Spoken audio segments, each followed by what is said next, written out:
The letter had promised someone ordinary, but the woman stepping down from the dusty stagecoach looked like she belonged in the finest parlors of Boston, not on a remote ranch where the closest neighbor lived 20 miles away. Sawyer Briggs watched from behind the wooden post of his porch, his calloused hands suddenly feeling too rough, his simple clothes too worn. She moved with a grace that seemed impossible for someone who had just endured 3 days of bone-jarring travel across rough terrain. Her auburn hair caught the afternoon light in ways that made his chest tighten, and when she turned to survey the modest buildings of his ranch, he caught sight of features so perfectly arranged they seemed crafted by an artist's careful hand. This couldn't be right. The correspondence had described a practical woman seeking a simple life, someone who understood hard work and wouldn't expect luxuries. But everything about Iris Quaid suggested she had never known a day without them. The dress she wore, though travel-stained, was cut from fabric finer than anything sold in the nearby town. Her posture spoke of years spent learning how a lady should carry herself.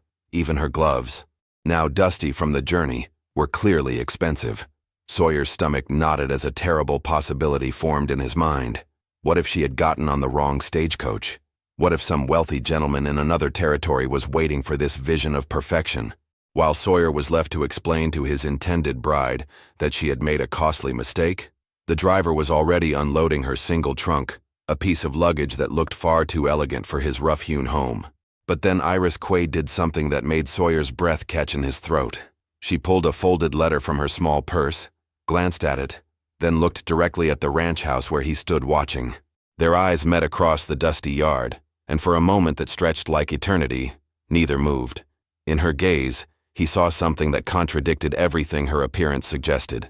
Behind those striking features was a flicker of something desperate, something that spoke of secrets and circumstances far more complicated than a simple mail-order arrangement.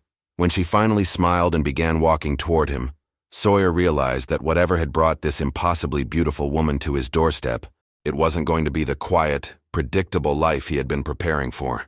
Sawyer forced his legs to move, each step across the dusty yard feeling like a betrayal of his own common sense.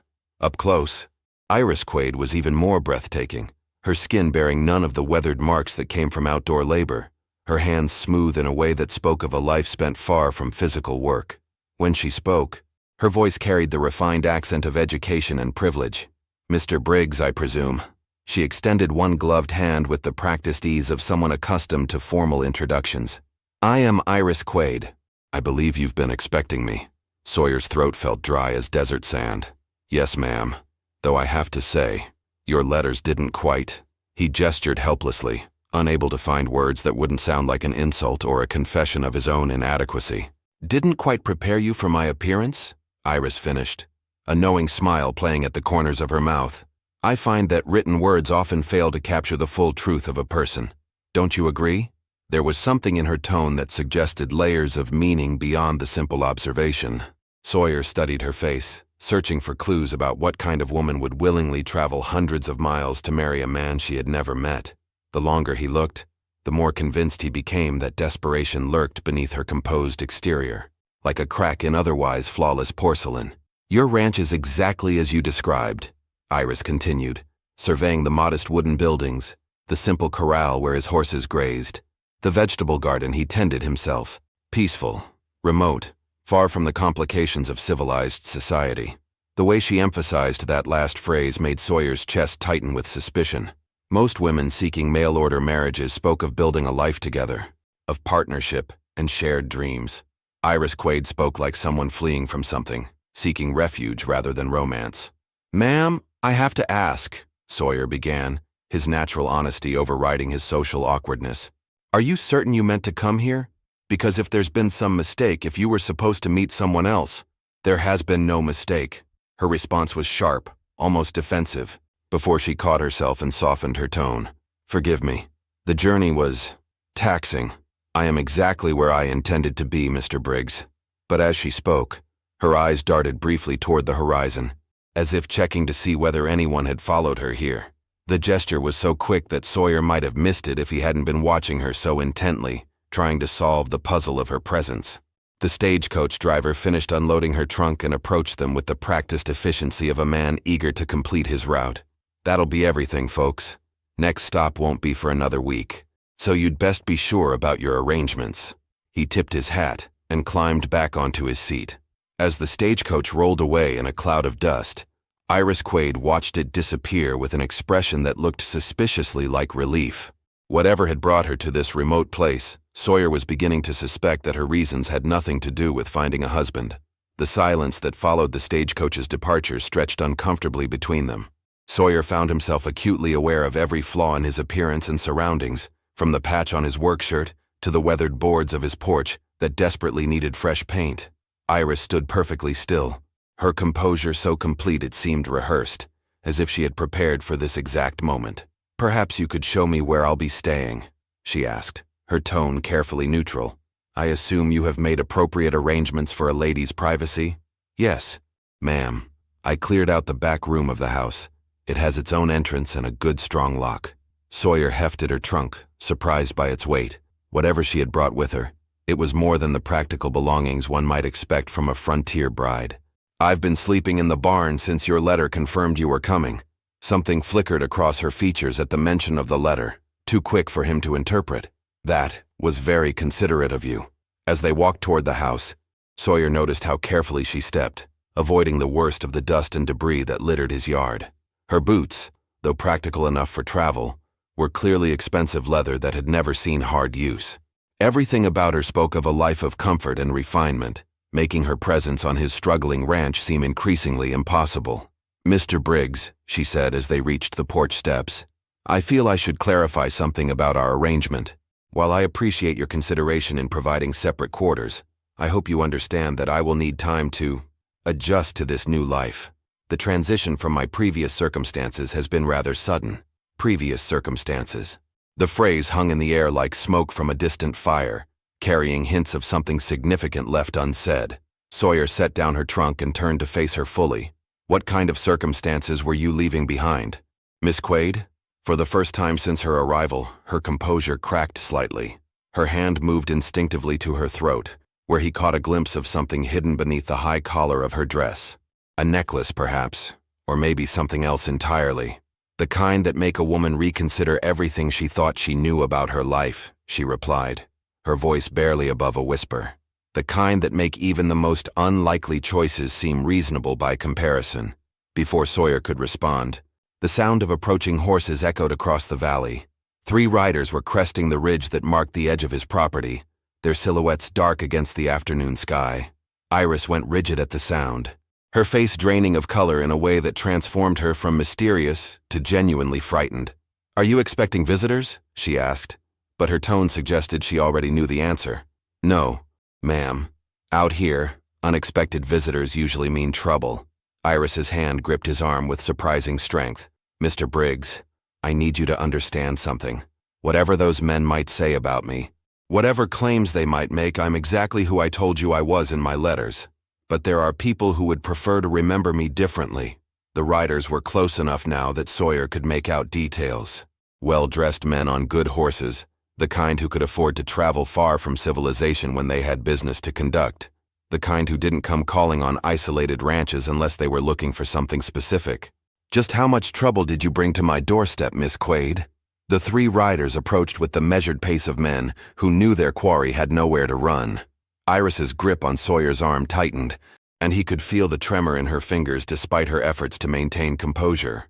The lead rider was a tall man with silver hair and expensive clothes that marked him as someone accustomed to getting his way. His companions flanked him with the easy confidence of hired muscle. "Miss Pemberton," the silver-haired man called out as he reined in his horse 20 feet from the porch. "Or should I say, the future Mrs. Pemberton. You've led us quite a chase." Sawyer felt Iris stiffen beside him at the name, her carefully constructed identity cracking like ice in spring thaw. Pemberton, not Quaid. Everything she had told him, every letter they had exchanged, had been built on a lie. "I'm afraid you're mistaken, gentlemen," Iris replied, her voice steady despite the fear Sawyer could sense radiating from her. "My name is Iris Quaid, and I am here to marry Mr. Briggs." The lead rider dismounted with the fluid grace of a man comfortable in the saddle. "Miss Victoria Pemberton, your father has been very worried about you. Running away 3 days before your wedding to Charles Hartford was most inconsiderate." Victoria. Even her given name had been false. Sawyer felt something cold settle in his stomach as the pieces began falling into place. A wealthy woman, fleeing an arranged marriage, using a mail-order bride arrangement as cover for her escape. He had been nothing more than a convenient fiction, a way to disappear from one life and avoid another. "I believe there's been a misunderstanding here," Sawyer said, stepping slightly forward to place himself between Iris and the mounted men. "The lady came here of her own free will to honor an agreement we made through correspondence." The silver-haired man smiled, but there was no warmth in it. "Mr. Briggs, is it? I'm afraid you've been the victim of an elaborate deception. Miss Pemberton is engaged to be married to the son of one of the most prominent families in St. Louis. Her father has authorized me to bring her home to fulfill her obligations." "And if she refuses?" Sawyer asked, though he already suspected the answer.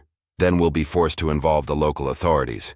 You see, when Miss Pemberton fled, she took with her certain family heirlooms, valuable items that don't belong to her. That makes this a matter for the law." Iris's hand moved instinctively to her throat again, confirming what Sawyer had suspected. Whatever she wore beneath her collar was worth enough to bring 3 men hundreds of miles into the wilderness to retrieve it. "Mr. Briggs," she said quietly, her voice carrying a note of genuine desperation for the first time since her arrival. "I know I've deceived you about my circumstances, but if you have any kindness in your heart, please don't let them take me back." The silver-haired man's patience was clearly wearing thin. "We can do this the easy way or the hard way, Miss Pemberton, but make no mistake, you're coming back with us." Sawyer looked at the woman beside him, seeing her clearly for the first time. Not the mysterious mail-order bride who had captured his imagination, but a frightened young woman caught between impossible choices. Whatever she had done, whatever she had taken, she had risked everything to escape a life she couldn't bear to live. Sawyer's mind raced as he weighed his options. 3 armed men against 1 rancher and a terrified woman were poor odds by any measure. But something in Iris's voice, the raw desperation beneath her composure, stirred something protective in him that overrode common sense. "Gentlemen, I'm going to have to ask you to leave my property," he said, his voice carrying more confidence than he felt. "Miss Quaid came here freely and she's free to stay or go as she chooses." The silver-haired man's expression hardened. "Mr. Briggs, you're making a serious mistake. This woman is a thief and a fugitive from her lawful obligations. Harboring her makes you an accessory to her crimes." "What crime?" Sawyer demanded. "Running away from a marriage she didn't want?" "Last I checked, that wasn't against the law in any territory." One of the mounted men moved his hand closer to the revolver on his hip, the gesture casual but unmistakable. Sawyer kept his own hands visible and steady, knowing that any sudden movement could turn this confrontation deadly. "The jewelry she stole belongs to the Hartford family," the leader continued. "A necklace worth more than your ranch and everything on it. Return it now, and we might be willing to overlook your involvement in this affair." Iris stepped closer to Sawyer, close enough that he could feel the warmth of her body against his arm. Despite everything she had put him through, despite the lies and deception, he found himself oddly comforted by her proximity. When she spoke, her voice was barely audible, meant only for his ears.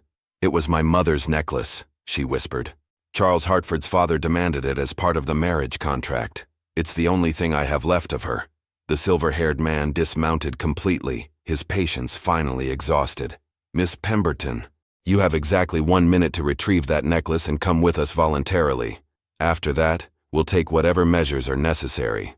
Sawyer felt Iris trembling beside him, her earlier composure completely shattered. In that moment, he made a decision that would change everything. Maybe it was the way she had looked at him when she asked for help, or maybe it was his own stubborn refusal to be bullied on his own land. Either way, he stepped fully in front of her, shielding her from the 3 men. "The lady stays here," he said firmly. "If you want her, you'll have to go through me first." The lead man's hand moved to his own weapon. "That can be arranged, Mr. Briggs, though I suspect you'll find it a short and unpleasant experience." But before anyone could draw, Iris stepped out from behind Sawyer's protection. With trembling fingers, she reached beneath her collar and withdrew a necklace that caught the afternoon light like captured fire. Even from a distance, Sawyer could see that it was extraordinary, the kind of heirloom that represented generations of wealth and history. "This is what you came for," she said, holding it up so all could see. "But understand this. My mother wore this necklace on her wedding day, and her mother before her. It represents love freely given, not sold like cattle at market." The silver-haired man's eyes fixed on the jewelry with obvious satisfaction. Miss Pemberton, you're being overly dramatic. Marriage is a business arrangement between families. Love is a luxury few can afford. Then perhaps, Iris said, her voice growing stronger with each word, it's time I learned to live without luxury. Before anyone could react, she hurled the necklace as far as she could into the scrub brush beyond the corral. The precious heirloom disappeared into the thorny undergrowth with barely a sound, leaving 4 men staring in shock at the spot where a fortune had just vanished. The silence that followed was broken only by the sound of wind through the scrub brush where the necklace had disappeared. The silver-haired man's face transformed from smug confidence to raw fury, his carefully maintained composure cracking like a dam under pressure. "You foolish girl," he snarled, dismounting and taking several steps toward the thorny undergrowth. "Do you have any idea what you've just done? That necklace was worth more than most men see in a lifetime." "I know exactly what I've done," Iris replied, her voice steady now with the conviction of someone who had finally taken control of her own fate. "I've made it impossible for anyone to use my mother's memory as currency in their business arrangements." Sawyer watched the exchange with growing admiration for the woman beside him. Whatever her real name, whatever lies she had told, she had just sacrificed a fortune for the principle of not being bought and sold like livestock. The 2 mounted men were already scanning the area, calculating how long it would take to search through acres of dense brush and thorns. "You'll spend the rest of the day searching that scrub," Sawyer said quietly. "Maybe longer. And even if you find it, you'll be doing it as trespassers on my land." The leader's hand hovered near his weapon, his anger making him reckless. "Mr. Briggs, you've involved yourself in something that's none of your concern. Miss Pemberton has obligations that extend far beyond her personal preferences." "Maybe so," Sawyer replied, his own hand moving casually to rest on the rifle leaning against the porch post. "But right now, she's under my protection, and I don't take kindly to armed men threatening women on my property." The standoff stretched taut as a wire, 4 people frozen in a moment that could explode into violence with the slightest provocation. Then one of the mounted men spoke for the first time, his voice carrying the weight of practical experience. "Boss, that brush stretches for miles. Could take us weeks to search it proper, and no guarantee we'd find anything smaller than a saddle. Maybe we should consider other options." The silver-haired man's jaw worked silently as he weighed his choices. Finally, he stepped back toward his horse, his movements stiff with barely controlled rage.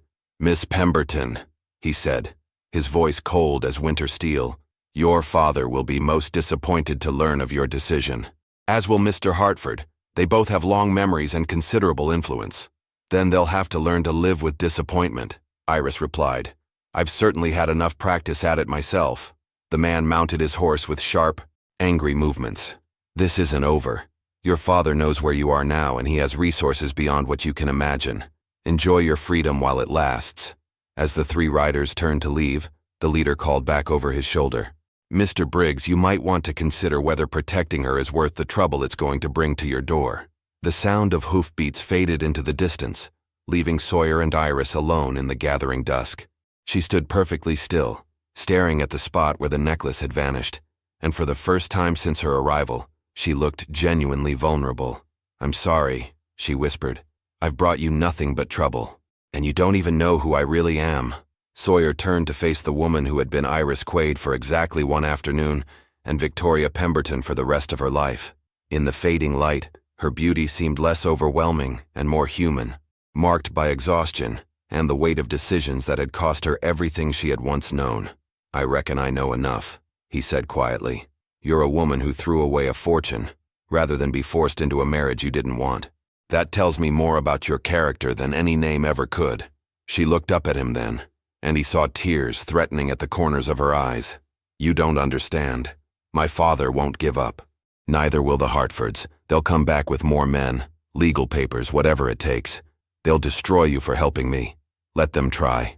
Sawyer's voice carried the quiet confidence of a man who had survived droughts, floods, and every other hardship the frontier could offer. "I've been fighting this land for respect every day since I got here. Fighting men won't be much different." "Why?" The question came out as barely more than a breath. "Why would you risk everything for someone who lied to you about who she was?" Sawyer considered the question, his eyes moving to the spot where she had hurled away her inheritance. "Maybe because I've spent enough time alone out here to recognize courage when I see it. And maybe because I know what it's like to feel trapped by other people's expectations." The truth was more complicated than that, but he wasn't ready to examine too closely the way his chest had tightened when she had asked for his protection, or how natural it had felt to step between her and danger. She had arrived as a stranger based on lies, but somehow in the space of a few hours, she had become something more. "What were you trapped by?" she asked, genuine curiosity replacing the fear in her voice. "People thinking I'd never amount to anything because I wasn't born to it," Sawyer replied. "This ranch was scrubland that nobody else wanted. Took me 8 years to make it profitable, and most folks still see a failure when they look at me."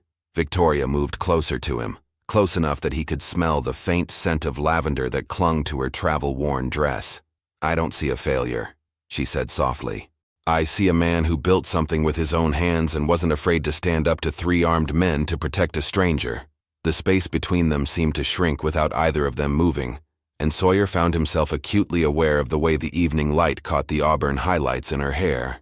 When she reached out to touch his arm, her fingers were warm even through the fabric of his shirt. "If I stay," she said, her voice barely audible, "everything becomes complicated. They'll come back, and when they do, they'll bring trouble that could destroy everything you've built here. And if I go, I'll spend the rest of my life as Charles Hartford's wife, bearing his children, and pretending to be grateful for the privilege." Her hand tightened on his arm.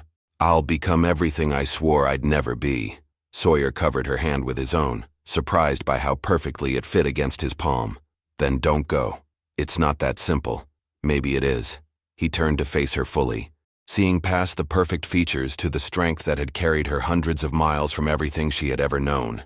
Maybe sometimes the simple choice is the right one, even when it's not the easy one. But even as he spoke the words, Sawyer could see the doubt in her eyes, the weight of a lifetime spent learning that her choices belonged to other people. The next morning brought unseasonably cold air and the distant sound of approaching riders. Victoria had slept little, spending most of the night staring out the window of her small room, watching for movement on the horizon. When Sawyer knocked on her door, she was already dressed and waiting. "How many?" she asked, joining him on the porch. "More than yesterday," Sawyer replied grimly. "Looks like 6, maybe 7 riders, and they're flying a territorial marshal's flag." Victoria's face went pale. "They've made it official then. My father must have claimed I stole something worth enough to involve federal authorities." "The necklace?" "More than that." Victoria's voice was steady, but Sawyer could see the fear in her eyes. "He'll have claimed I took other things, forged documents, whatever story serves his purpose. Men like my father don't accept defeat gracefully." The riders crested the ridge in formation, their movements disciplined and purposeful. At their head rode a man wearing a marshal's badge, flanked by the silver-haired man from the previous day. Behind them came 5 additional men, all armed and clearly prepared for resistance.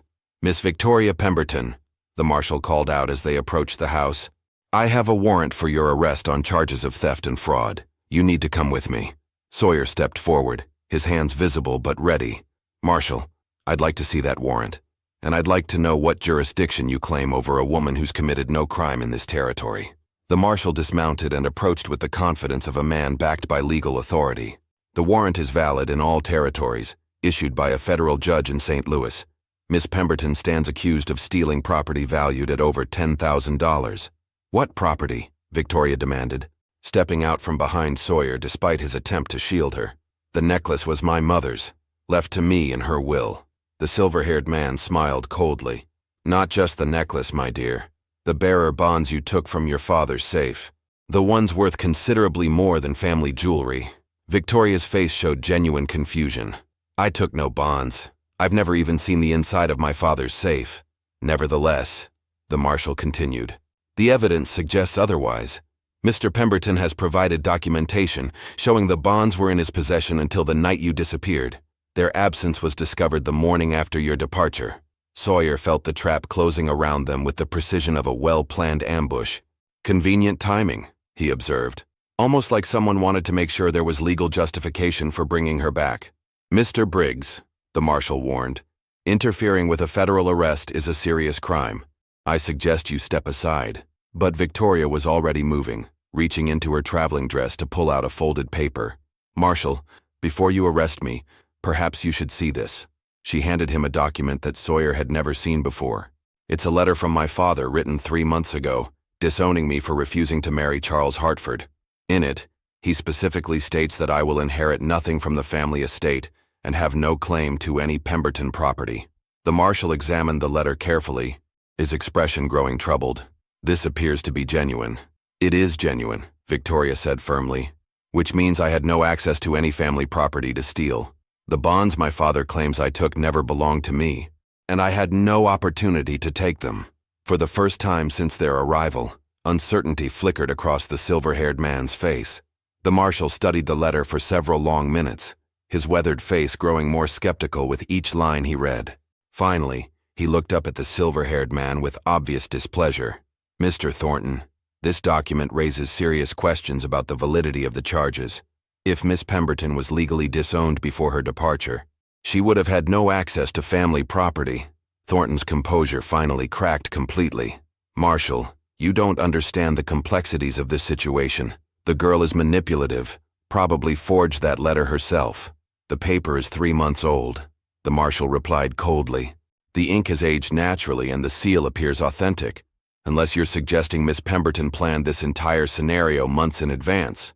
Sawyer watched the exchange with growing satisfaction, finally understanding the full scope of Victoria's intelligence. She hadn't just run away from an unwanted marriage. She had prepared for the inevitable pursuit with the thoroughness of someone who understood exactly how ruthless her opponents could be. "Marshal," Victoria said quietly, "there's something else you should know. The night before I left St. Louis, I overheard my father and Mr. Hartford discussing their plans to claim I had stolen the bonds regardless of whether I actually had. They needed legal justification to force my return, and theft charges provided that justification. That's a serious accusation, Miss Pemberton. It's also the truth. They assumed I would be too frightened to defend myself, too dependent on their protection to risk exposing their deception." Victoria's voice grew stronger with each word. "They underestimated my resolve to live free, even if that freedom comes with poverty and uncertainty." Thornton made one final desperate attempt to salvage his mission.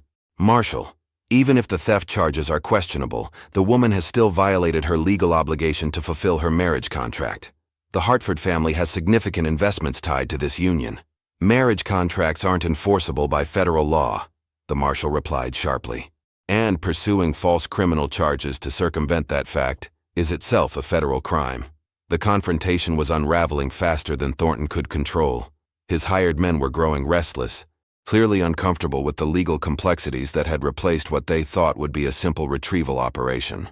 Sawyer stepped forward, his hand finding Victoria's with natural ease. "Marshal, if there are no valid charges against Miss Pemberton, I'd appreciate it if you'd ask these men to leave my property." The marshal nodded curtly. "Mr. Thornton, you and your associates need to depart immediately. And I suggest you inform Mr. Pemberton that any further attempts to pursue false charges will result in federal prosecution."